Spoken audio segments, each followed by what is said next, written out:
Olá pessoal, tudo bem? A gente está aqui de novo para a parte 2 do vídeo da poda verde, como eu tinha prometido, onde a gente vai mostrar na prática como fazer a poda verde, como ela deve ser conduzida. Quem vai nos auxiliar é o Júlio. Ok, oi pessoal, vamos lá então. Vamos para o vídeo, pessoal. Ó, não esquece de curtir já agora no início, já curte.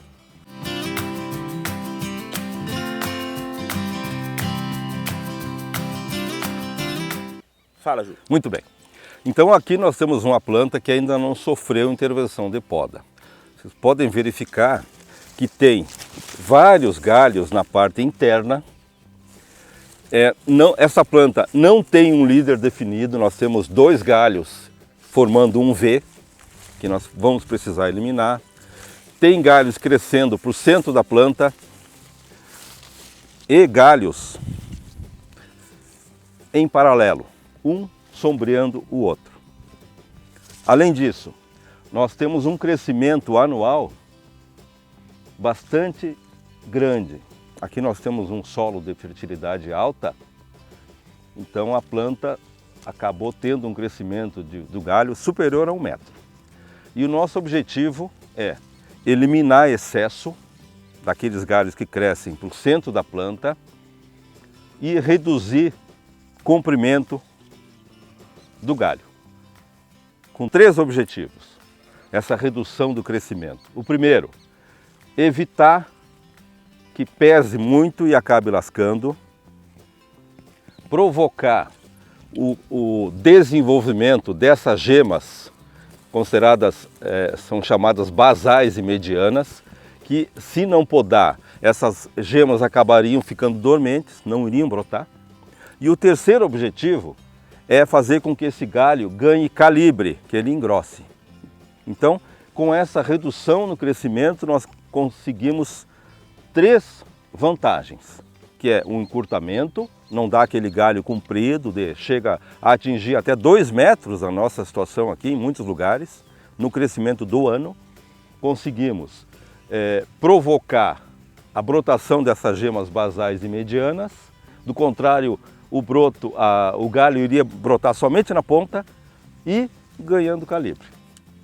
Beleza, Júlio. Então, antes de começar na prática a poda, como tu já deu uma introdução, algumas perguntas são feitas aqui para a gente da Pitol com frequência. E uma delas são: quais os passos que devem ser seguidos e os cuidados que tem que ser tomado na hora da poda? Muito bem. Essa aqui, como todos conhecem, é a tesoura de poda, tem diversos modelos. A primeira coisa a fazer, observar a planta. Olhar essa planta de diversos ângulos. De um lado, de outro lado, porque um ângulo não necessariamente vai nos dar a mesma situação do outro. Então fazer um giro completo na planta para poder avaliar e aí então verificar o que deverá ser retirado e o que deverá ser mantido. Qual é o critério? Eu falava no vídeo anterior que a arquitetura que nós desejamos, que nós buscamos para a planta do nosso pecan é no formato de líder central. Então a primeira coisa é nós definirmos qual será o líder. Qual é? É aquele galho que cresce mais no eixo da planta e que seja o mais vigoroso de preferência. Então aqui no caso nós temos 2 galhos formando um V ou uma forquilha. Um deles nós vamos precisar tirar. Então, usando esse critério do galho que cresce para o centro da planta e mais vigoroso, então esse aqui seria o nosso líder. Portanto, vamos retirar o galho que estaria formando o V. Nós já temos um líder definido. E aqui nós temos um toco com um galho crescendo para cima também. Vamos cortar no toco, bem baixo.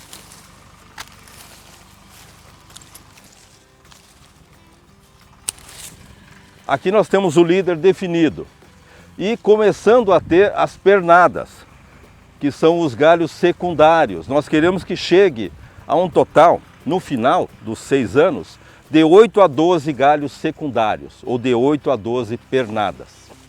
Então a primeira pernada está aqui e essa outra pernada nós temos um galho crescendo para cima, para o eixo da planta, para o centro da planta, que acabaria sombreando. Então esse galho sai. Sempre bem na base, para evitar que cresça brotação aqui nesse ponto. E aqui nós temos, eu vou tirar as folhas aqui. Isso aqui é uma folha composta, formada por folíolos. Isso aqui é um folíolo. Aproveitando. Então, aqui, nós temos um galho crescendo na axila do outro, praticamente. Então, ele está recebendo sombra de um galho. Vamos retirar. Sobrando, então, um galho bem posicionado num ângulo que nós buscamos em 45 graus. Temos o líder e 2 galhos aqui já bem posicionados. O terceiro passo é a chamada poda de belisco, que é para conter o crescimento do ano. Essa poda de belisco é importante, ela tem esse nome, belisco, porque é retirado somente a ponta, o terminal de crescimento. Só a pontinha, meio centímetro, 1 centímetro, para conter esse crescimento.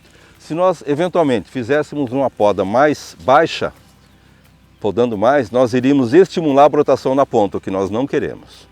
Nós queremos estimular a brotação baixeira. Qual é o critério? No momento que o galho atingiu 80 centímetros de comprimento, é o ponto de fazer a poda de belisco.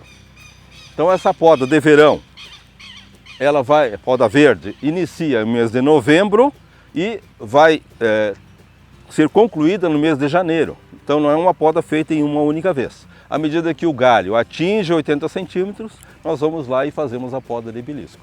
Da mesma forma o líder, para evitar aquele crescimento muito avançado, nós também cortamos a ponta do líder.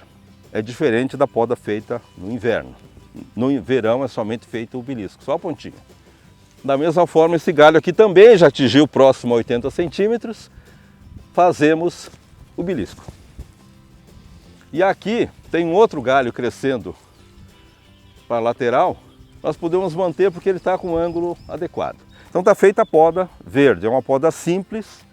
O critério é esse, manter o líder, definir o líder e manter os demais galhos em espiral ao redor desse líder. Muito bem, Júlio. E as últimas 2 perguntas, então, são: que ferramentas que a gente precisa para utilizar para fazer essa poda e por quantos anos é preciso fazer a poda verde? Muito bem. A ferramenta utilizada para a poda verde é essa aqui, é a tesoura de poda. Eventualmente poderá ser utilizado a serra com os dentes invertidos. Por quê? Para evitar lascar o galho.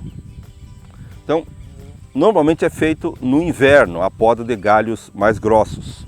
Porém, se acontecer de um galho acabar tendo um crescimento muito vigoroso no verão, poderá se fazer retirada e muitas vezes vai ter que acabar adotando a serra.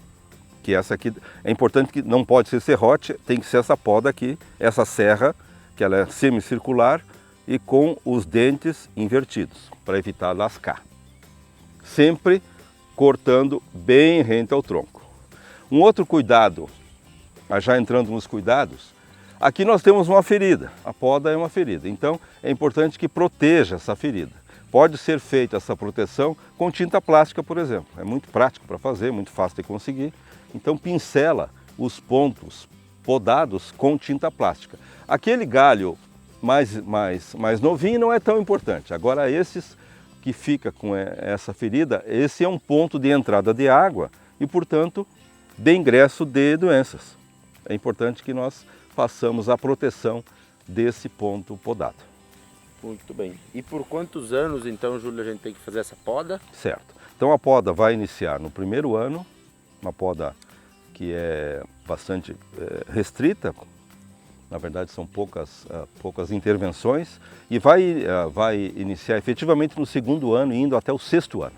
Então no 6º ano está feita a poda de formação, com o líder central definido, e eu falava então 8 a 12 galhos secundários ao redor do líder.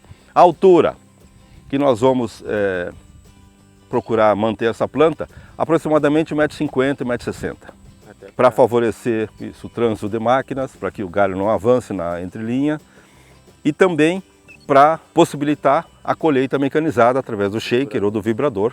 Que o shaker ou vibrador que faz a colheita, ele abraça e vibra. Então precisa ter altura para esse fim. 1,50 m é uma altura adequada. Nós não trabalhamos com poda alta, porque grande parte da produção de fruto está onde os olhos enxergam. Então nós temos que privilegiar esses galhos localizados nessa altura de 1,80 m a 2 metros, que ali vai ter uma grande parte da produção da planta. Muito bem, pessoal. Então esse é os passos, os cuidados, tudo que a gente deve seguir para a poda verde, para ter um pomar uniforme, um pomar bonito, bem conduzido, que facilite, como o Júlio disse, o trânsito de máquinas, facilite a colheita e fique agradável aos olhos também, né, Júlio? A beleza também é importante. Então, muito obrigado por ter visto esse vídeo que é super importante até o fim. Não esquece de curtir. Curte o vídeo, comenta o qual ficou com alguma dúvida. A gente já vai responder novamente por todas as redes que a Pitol tem e compartilha com seu amigo que já tem pomar, que plantou há pouco tempo ou que quer plantar, para ele já ir se familiarizando com a nogueira pecan e essa cultura maravilhosa, tá bem? Se despede do pessoal aí, Júlio. Então tá, pessoal. Ferramenta de poda não deve ser utilizada em pomares diferentes. Então cada pomar deve ter as suas próprias ferramentas de poda. É bem importante porque a ferramenta de poda é um veículo para levar a doença de um local para o outro. Olha o pátio, olha o pátio.